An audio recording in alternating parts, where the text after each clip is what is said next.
те, всички видеха. Жалко, че този матч нарочно изкаран от програмата на БНТ.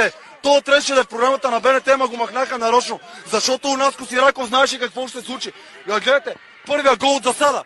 Очевадна засада, разбирате ли? Аз съм зачела, видех от тука. Втория гол измислена Дуспа, съдята дига засада, после дърпа флага и то свири засада, то е малик. После третия червен картон на Марио Метушев и всичко си.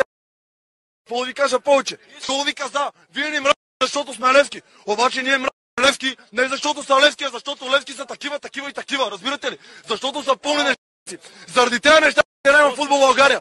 Левски, ЦСКА и Локо София и още един-два отбора, Литекс.